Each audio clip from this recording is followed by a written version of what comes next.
Light it up. This is the Blunts and Sports Podcast. And we're back. Season 2. We hope you're ready. Because it's on. It's on. Grab your lighter. Grab your roach. We got a lot to talk about on this first episode of Season 2 of the Blunts and Sports Podcast. Told y'all we were back. We had to always take a off season just like every other athlete in sports. Had a great off season, guys. Just got a lot of rest. Made some more plans for season 2. Big things coming up. More IRLs planned for you guys, man. We're gonna get back outside. But we had a great night yesterday, Saturday evening in college football. An upset happened last night. Yesterday, Texas lost to Ohio State. Archie Manning did not do well in his debut. Alabama lost to Florida State. Some more stuff happened in college football. We're gonna go over everything sports. Give you all the updates this morning. We are in the studio today, recording. So we once again want to thank everybody for listening, coming out, the audience and the production team. We thank you guys for being here. And let's get into it, man. We hope everybody had a great summer, a great off season. Hope everybody is got their blunt, got their roach, got their coffee right now. Also, make sure you like, share, subscribe, comment, and let us know your favorite college football team. Who do you think is going to make it to the CFB playoff? Yeah, man. I think it's 12 teams this season. So just comment your favorite team. And, let's get into it, man. Let's talk sports. So yesterday in the NCAA football, week 1, let's start off with here. Friday. Let's start off with actually Thursday. Boise State and South Florida went at it. Boise State was ranked 25. South Florida was unranked. And South Florida won this game. This game was an upset right here. South Florida routs number 25 Boise State 34-7 for first win over ranked team since 2016. Wow. Let's see who was balling. Maddox Mason for the Boise State quarterback. He had 25 for 46 attempts. Yards, he had 225. He had 1 touchdown and no interceptions. For the rushing side, Maddox Mason as well. He had 11 carries for 31 yards. His longest was 14. Zaire Gaines, he had 9 carries for 44 yards. His longest was 14. And for South Florida, their quarterback, Bynum Brown, he had 210 yards, no touchdowns, no interceptions. Lachlan Hewlett, he had 45 yards and 1 touchdown for the team. And for the Russian side, Bynum Brown, the Russian quarterback, he had 14 carries for 43 yards and 2 touchdowns. His longest was 23. And for the Boise State Broncos, they lose this game to South Florida in the upset, 34-7. Friday's game was Illinois versus Western Illinois. This game was expected to be a blowout, 52-3. Illinois just running the route on them, on the Western Illinois. Chris Irvin, he had 136 yards for Western Illinois, no touchdowns, no interceptions. Chris Irvin also had 9 carries, and his longest run was 10 yards. Markel Holman, he had 12 carries for 20 yards. His longest was 7. For receiving, let's shout out Damari Davis. He had four receptions for 65 yards. His longest was 36. And for Illinois, the quarterback, Luke Altmer, he had 217 yards, 3 touchdowns. And for the rushing side, Aiden Lowry, he had 9 carries for 101 yards. He had 2 touchdowns. His longest was 57 yards. And let's shout out Kadeem Fagan. He had 13 carries for 74 yards, 1 touchdown, and his longest was 18. And for the receiving side, Hank Betty, he had 5 receptions for 108 yards. His longest was 59.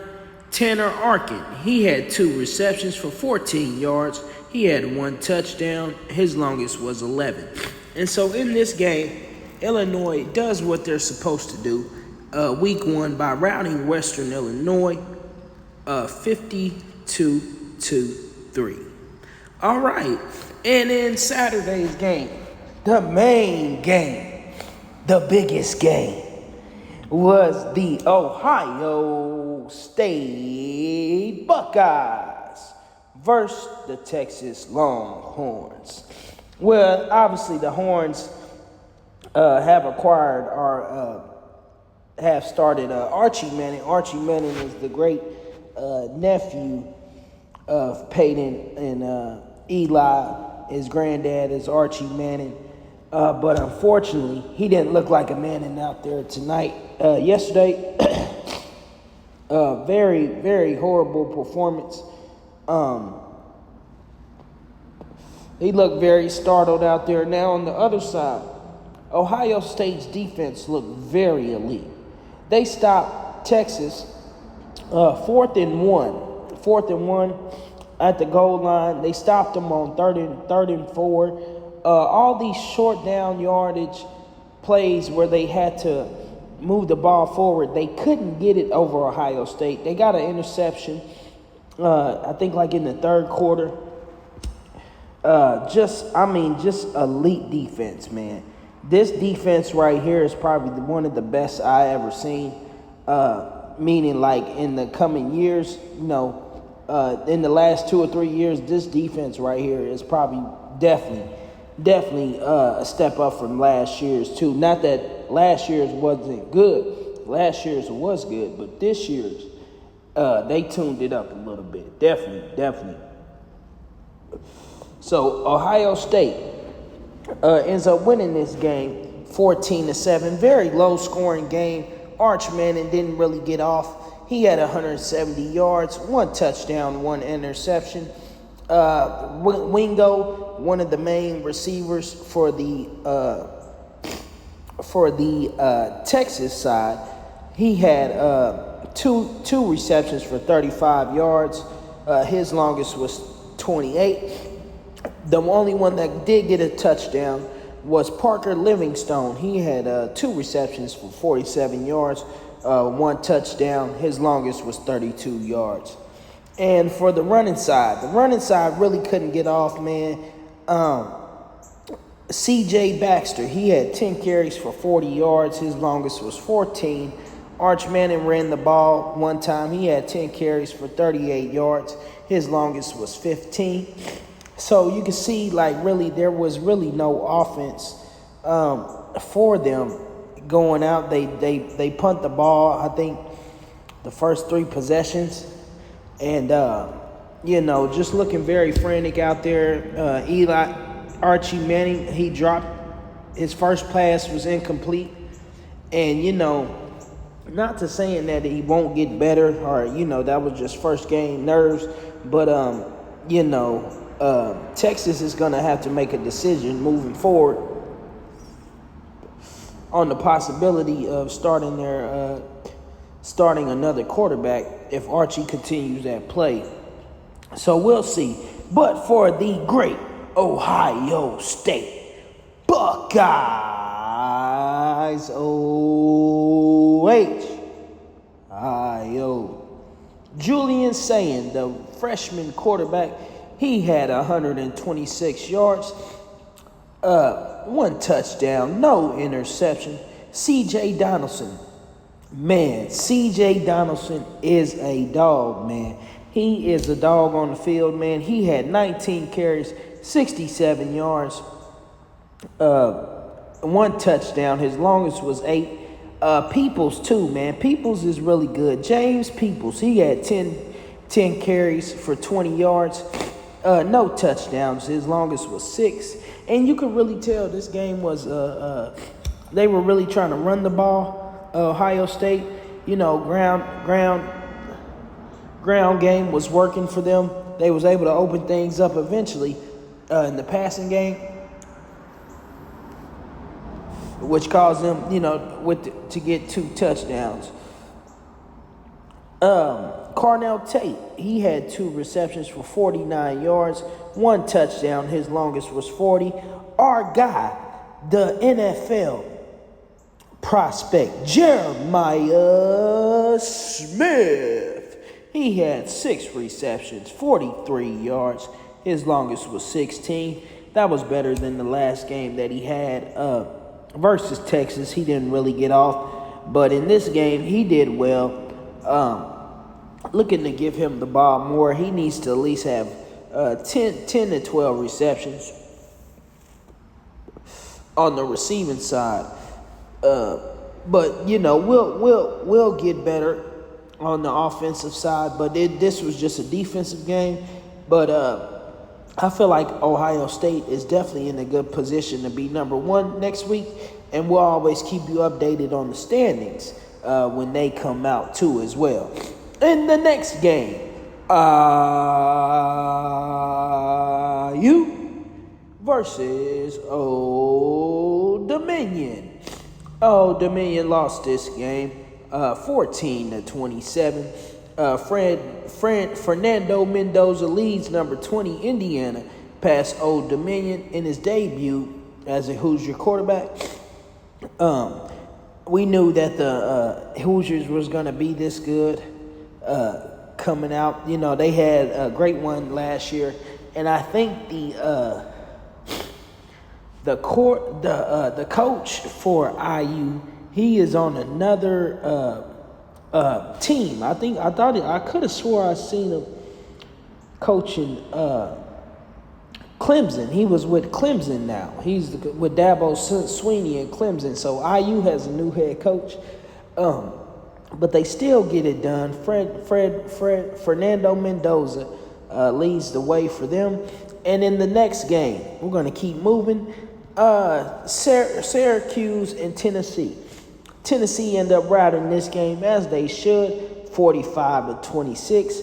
Aguilar passes for 3 touchdowns as number 24 Tennessee beats Syracuse 45-26 in season opener. Tennessee is the number 24th team. Syracuse was not ranked going into this game, and we should expect Tennessee to move up also in the rankings. The next game, Nevada versus Penn State. Nevada ended up losing this game in a dominant performance by the Penn State Lions, 46-11. Singleton and Allen leads number 2 Penn State in opening romp over Nevada. Nick Singleton ran for 2 touchdowns. Penn State forced 3 turnovers, and number 2 Lions pulled away to beat Nevada 46-11 on the Saturday in the opener for both teams. All right, in the next game, which was a good game, LSU versus Clemson. LSU ended up winning this game 17-10 in a close one. I actually watched this game, man. LSU looks really good. LSU has a good quarterback. They're able to move the ball. They're able to play good defense too as well. Clemson just couldn't hold on. Clemson was supposed to be said that they had the confidence to go undefeated this season. So unfortunately, they start their season off on the wrong foot. What a wonderful atmosphere though in Clemson, man. I mean, Death Valley, that's probably one of the places I would like to go. and actually watch a game because the atmosphere is just crazy, man. It's a great atmosphere, but they have to start winning again and get back to the top. Shout out to Dabo Sweeney, man. We support you here at the Blunts and Sports Podcast, man. And always, just stay strong, man. Stay strong, stay locked in. You know what you have to do. Get that defense right and prepare up for next week. LSU just looked just looked like they wanted it more. Garrett Nussmeier, he had 230 yards, 1 touchdown, no interceptions.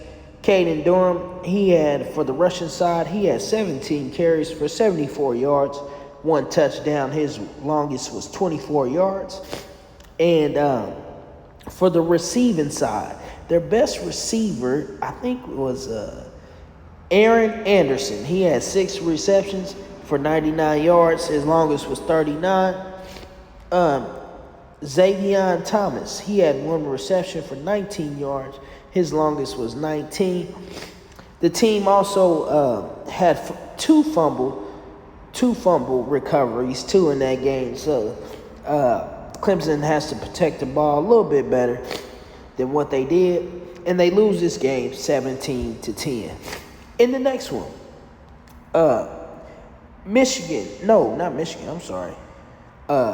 Georgia and Marshall went at it. Marshall ended up losing this game, as they should, to Georgia Bulldogs 45-7. In the next game, Oregon and Montana State.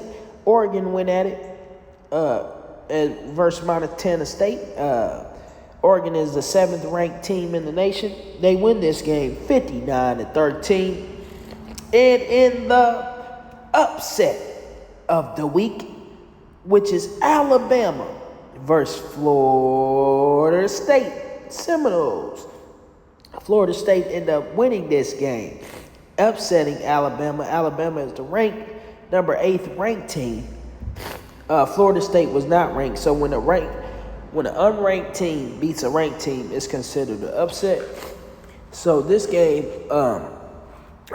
Florida State just looked more prepared. Florida State just looked ready. Florida State just looked like they wanted it more. Alabama has some more work to do. They need to figure out what they can do to bring that energy up and keep that energy up consistently during the game to where, they don't get down about their play. They look defeated on the sidelines. You could tell that they weren't confident going towards like the third quarter. They didn't think that they really had any chance.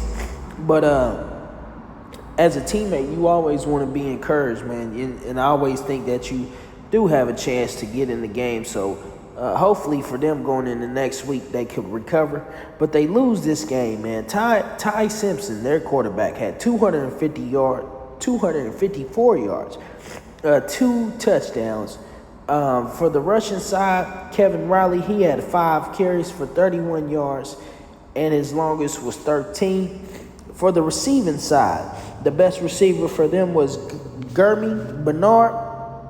He had 8 receptions for 146, no touchdowns, and his longest was 37.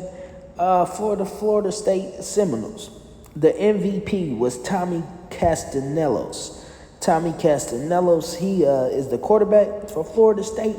He's a runner and a thrower. He's a dual threat quarterback. He had 152 yards, 0 touchdowns, no interceptions. His rushing side, he had 1 touchdown, 16 carries, 78 yards, 1 touchdown. His longest run was 14 yards.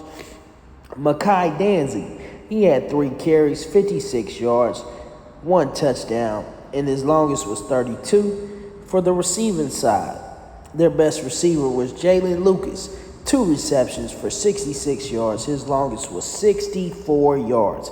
For a team that goes 64 yards on you, man, that's a daggone shame, man. You need to hang it up, man. Hang it up and just get ready for next week. In the next game, Arizona State, and I think it's North Arizona. Yes, North Arizona University end up losing this game to ASU 38-19. Arizona State University is the number 11 team in the nation.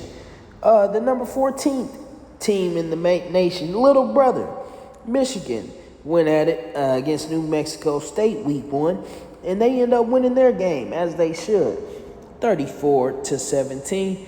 Little brother is ranked number 14 in the nation. And in the next game, Florida and Long Island.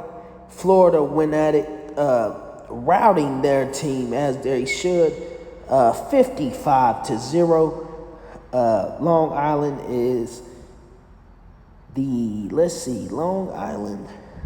Long Island University Sharks. Okay, week 1. And Florida is the 15th team ranked in the nation. SMU and East Texas A&M went at it 42-13 for the SMU.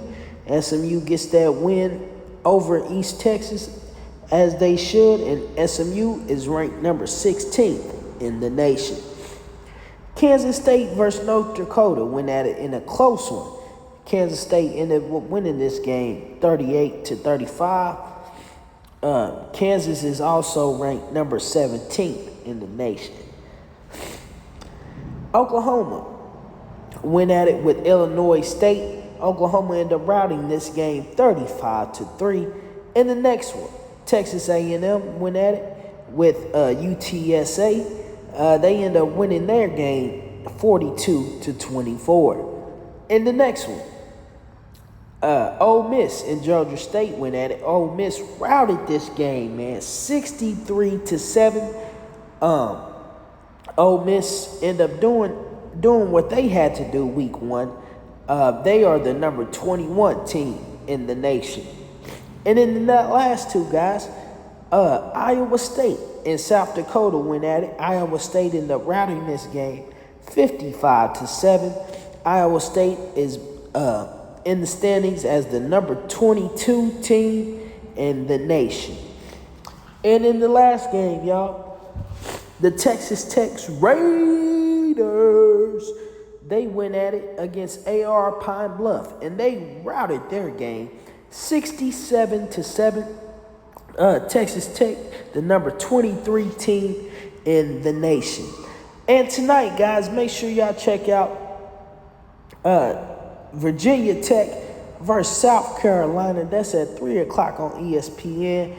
And Notre Dame versus Miami, going at it at 7:30. So make sure y'all check them games out. Notre Dame is minus 2.5. South Carolina is minus 7.5 on their spread. So make sure y'all like, share, subscribe. We'll always keep you updated. The standings come out next week. Make sure you guys like and subscribe. We have an announcement too. I will be 1v1ing the Bacon Man. The Bacon Man is one local social media personality. Great guy, man. He goes to the Indiana Fever games. He goes to the Patriot games. We're going to end up linking with him this weekend to do a 1v1 IRL, man. Make sure if y'all come out, bring the community, man. Bring your kids, man. We're going to be doing the giveaway after the game. So make sure y'all come out. Make sure y'all like, share, subscribe. Blunts and Sports Season 2, baby. We're back at it. We appreciate y'all for hanging out with us this long. Make sure you got your blunt. Make sure you got your coffee. Whatever you got to do, make sure you have a good day. Be blessed, and we'll see y'all in the next episode.